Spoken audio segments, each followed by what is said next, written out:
Hello everyone, this is Dragon, and welcome back to another episode of Fire Emblem Heroes.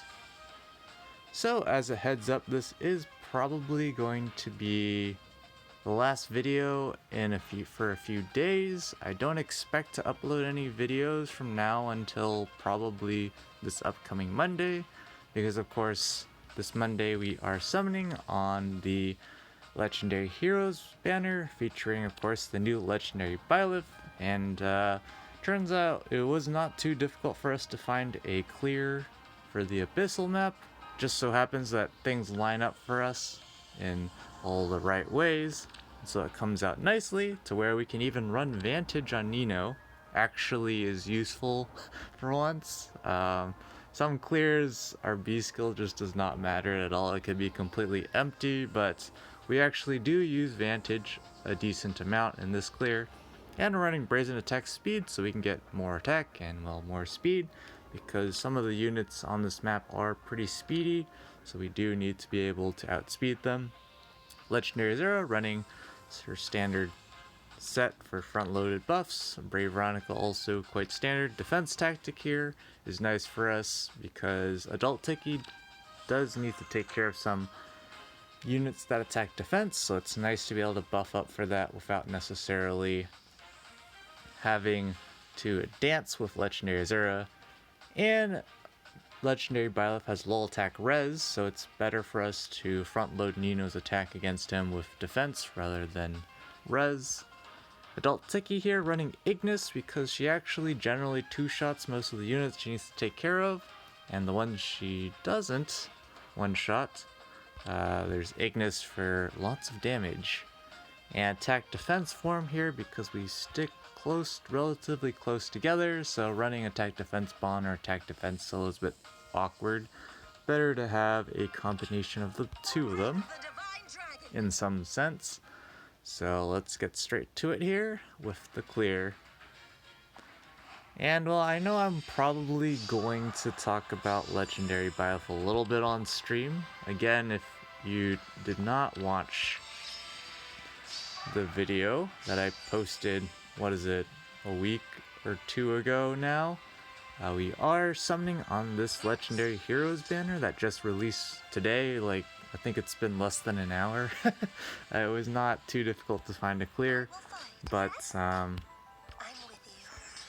we are going to be summoning on that banner. It is on Monday, July 5th, so look forward to that. I don't expect to be uploading any videos between now and then, just because I'll be quite busy. So there's that problem. But Nino's going to initiate into that red flyer there, so we can set up the Vantage kill on the red flyer. And because we're running Brazen Attack Speed, we have enough speed to double this Axe Fighter, who otherwise would survive. And so because of that, we get to manipulate the order they attack in, and we get to just one-shot with Vantage, Dragon Fang, to preserve some HP, which will be quite useful, as we'll see quite shortly. And now we have this Brave Vocab that, well, we're going to have Adult Tiki tank. Oops. There's also this lots of mobility going around. Of course, Legendary Byleth.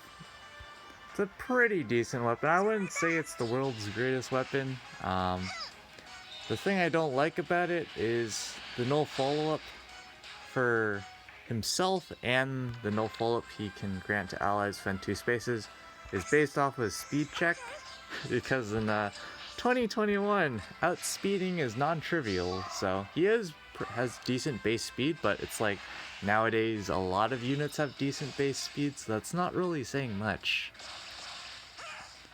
And so here, Tiki's going to one-round KO this Bow Cavalier, and Nino unfortunately cannot one-shot the blue mage, but everything works out for us in the end, so it doesn't matter too much. Nino does have to take 10 damage here, but Dragon Fang's just gonna obliterate this blue mage out the window.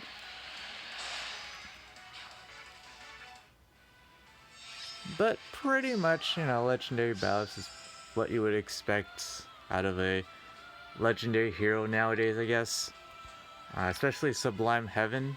Definitely a strong special. definitely nothing like copy and paste of Legendary Sigurd's special, but with different effects tacked on. Definitely not at all. Yeah, I don't particularly like the scaling being based off of his own attack, because his attack is pretty decent, but it's not ridiculously high. It's not ideal. But the nice thing about this map is the Sword Knight has Rally Up attack, and we can just force the Sword Knight to keep using Rally Up attack, which really screws up the positioning of the other units. It's super nice for us.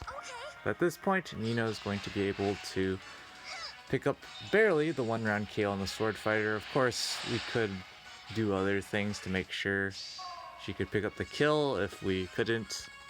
But the big thing here is we hit the attack smoke on Legendary Byleth, and this Troubadour has Restore, which is super nice for us because that allows us to manipulate the AI into not attacking Legendary Zera here. We're just going to back up with Adult Tiki, and we're just going to bait out this Manakete. I don't actually know if it's necessary for us to bait out this Manakete, but well, it works out for us, so why not? With Vantage, we're able to strike first for no reason, because order doesn't matter in this particular instance. But super overkill on this green Manakete. And now folks are coming in, but actually things work out pretty nicely for us here, because the thing with these units is they're running sweep B skills, wind sweep, water sweep here, and there's, I guess, Wary Fighter on the Sword Knight, but honestly, there's no way he's proccing null follow-up with 14 speed unless you're really trying to lower your own speed. So the idea is, of course, Legendary Byleth gives them null follow-up, of course, if they're actually in range, in 2 spaces, which is kind of a problem. This particular red mage is running Brazen attack speed 4, which is interesting choice to say the least. But we can just hit end turn with Adult Tiki here. We're just going to buff her up. And because this red mage is running Wind Sweep, we can just straight up bait him out. We would normally get 1-round KO'd, but because of Wind Sweep, that doesn't happen. And Tiki can go ahead and get 2 charges up on her special. And at this point, things are quite GG for the enemy team here. You can have Tiki weaken Legendary Byleth for us. Nino can barely pick up the kill.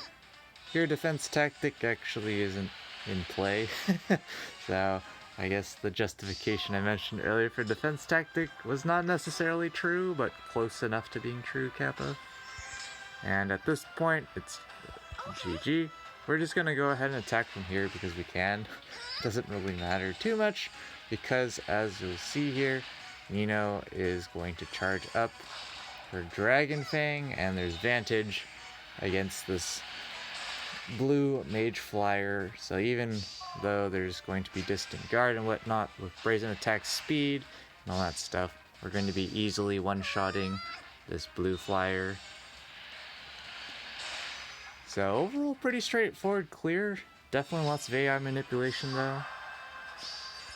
But we're gonna give Tiki the kill here because she definitely put in quite a lot of work. Made it possible for Nino to deal with everything. So we're just going to hit end turn here. Face tank the Sword Knight. And we get a nice juicy Ignis to counter back with. And Tiki still has a decent defense stat here, so clean 100 damage for the one shot. And GG.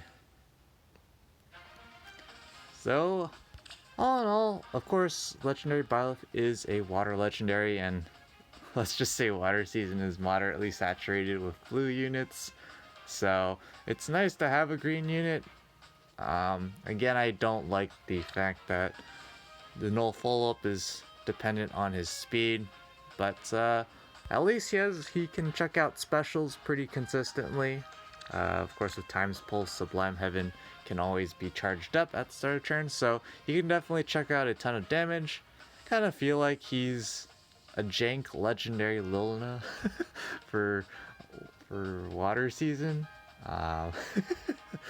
You could technically say, we'll just call him that. I do expect him to be annoying in modes like Ether Raids while he's bonus or something, or it'll be water season for quite a bit as well, so he'll definitely be annoying. A lull attack res. Lulls are always just annoying.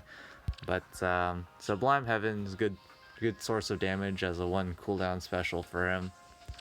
Nothing much to complain about. It's just there's always things intelligent systems intentionally chooses for these legendary heroes, and well, legendary Byleth is no different. But anyways, that's enough ranting for this episode, so thanks for watching. As always, this is Ether Dragon, and hope to see you all next time. Bye!